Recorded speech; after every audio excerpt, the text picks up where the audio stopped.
Agora vamos falar um pouquinho sobre a rotação dos eixos coordenados. Então, quando uma curva cônica, né, uma seção cônica está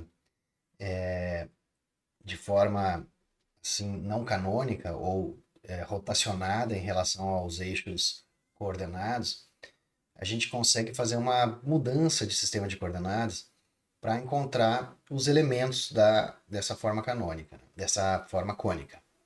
Então, por exemplo, aqui vamos começar falando aqui da rotação de eixos, né? Então, primeiro, seja O, X, Y um sistema de eixos ortogonais, dado um θ entre 0 e 2π, seja O, X barra, Y barra, o sistema obtido girando os eixos OX e OY num ângulo de θ. Então, girando num ângulo de θ esses dois eixos OX e OY, obtém-se o O, Y barra e o OX barra. Então, esses dois outros eixos aí. A gente sabe que as coordenadas dos vetores V1 e V2, que dão a direção desses eixos, pode ser obtida a partir dos vetores canônicos aqui desse eixo do sistema OX e OY,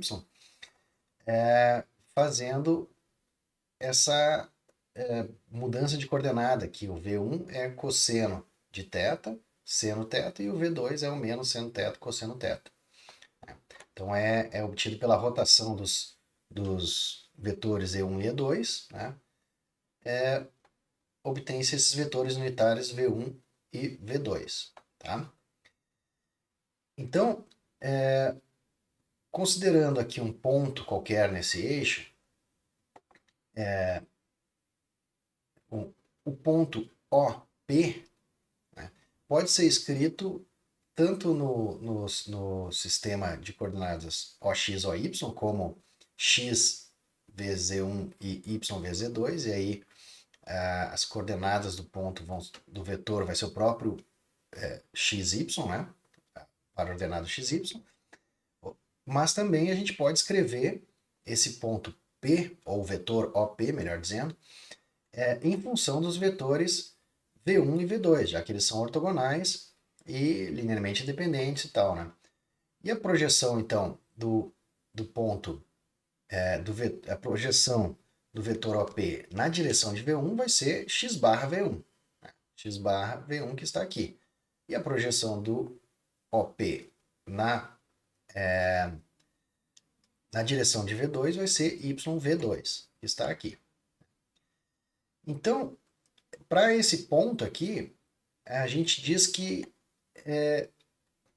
a matriz de mudança de coordenadas, ou de passagem de coordenadas de um vetor nesta base formada pelos vetores O1 e E2 para a base formada pelos vetores V1 e V2 é dada por essa matriz aqui. Então é a matriz que eu vou multiplicar o vetor OP para obter as coordenadas dele nessa outro sistema de coordenadas.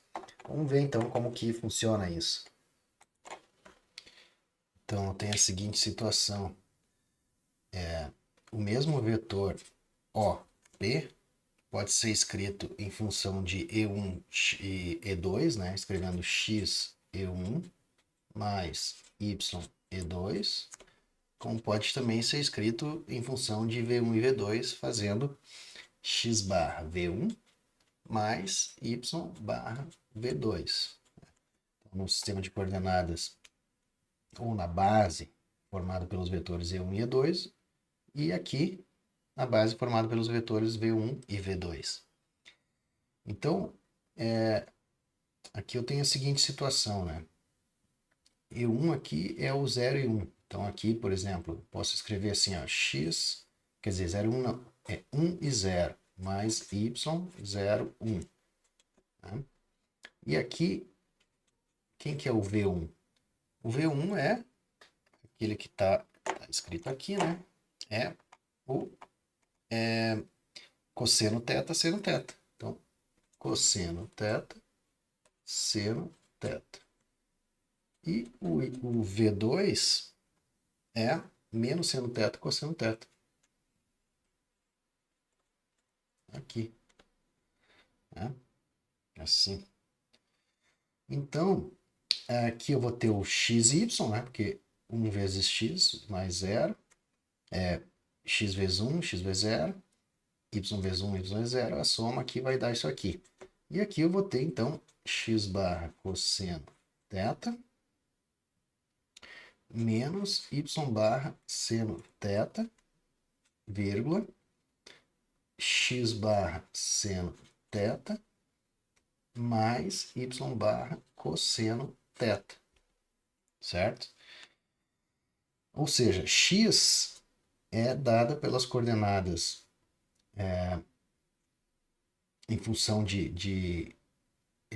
o x, ele pode ser escrito a partir do x barra y barra da seguinte maneira: x barra cosseno θ menos y barra seno θ.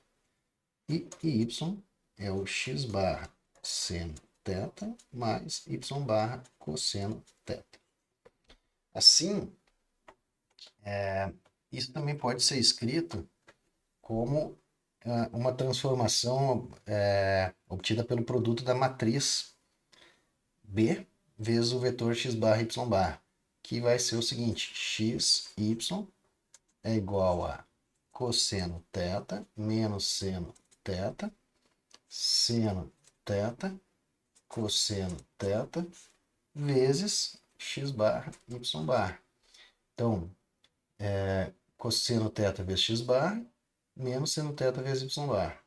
Tá aqui, isso é igual a x. Então, essa matriz aqui é a matriz que transforma a coordenada x barra y barra na coordenada xy.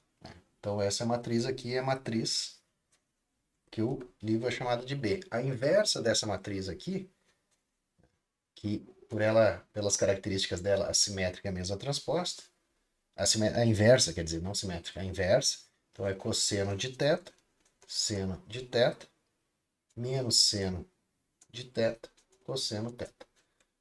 Então, essa matriz que vai transformar para as coordenadas de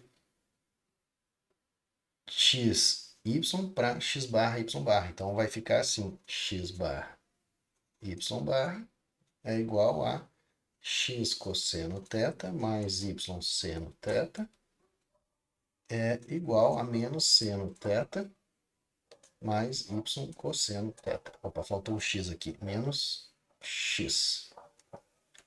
Certo? Então, para eu obter as coordenadas x barra y barra a partir das coordenadas xy, eu vou fazer cosseno de θ, seno θ, menos seno θ, cosseno θ, vezes x e y. Isso vai ser útil para a gente rotacionar a curva cônica e alinhar ela com os eixos da curva, com os eixos coordenados, do sistema de coordenadas, e assim obter a forma canônica da seção cônica. Tá? Vamos em frente.